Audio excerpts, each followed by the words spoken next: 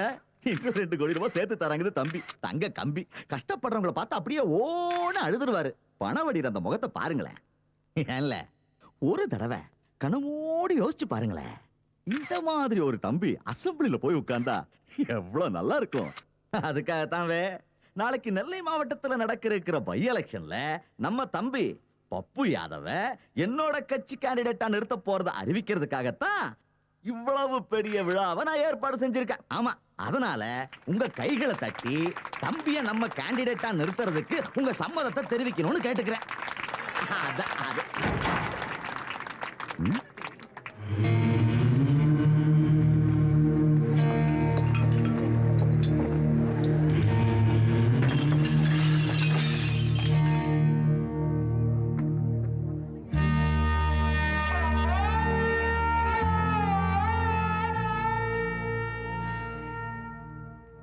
நம்ம நாட்டோட எதிர்காலம்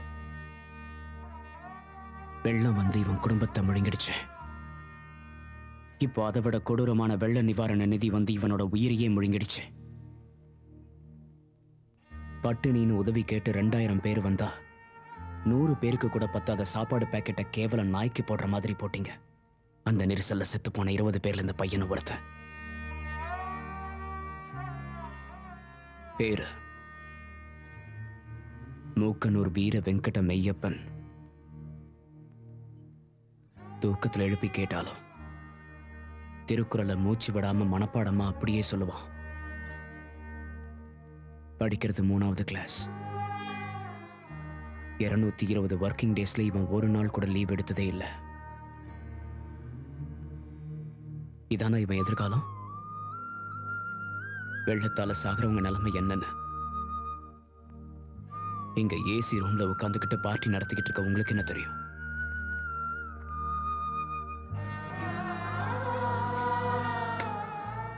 ஆகாயத்துல பறந்துகிட்டு பார்த்தா கீழே எல்லாமே பசுமையா தான் தெரியும்.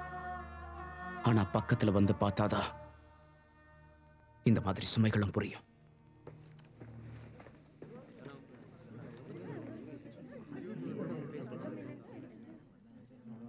ஐயோ, இவ்வளவு துயரமான சம்பவம் எனக்கு தெரியாம இருந்ததுக்கு அரசாங்க தரப்புல நான் வெக்கத்துல தலை குனிஞ்சு வேதனைப்படுறேன். இப்பதான் சங்கர் போன் பண்ணா. பாதிக்கப்பட்டவங்களுக்கு அரசாங்கம் தர பொருட்களை பப்பு யாதவ் ஆளுங்க கடத்துறாங்களா?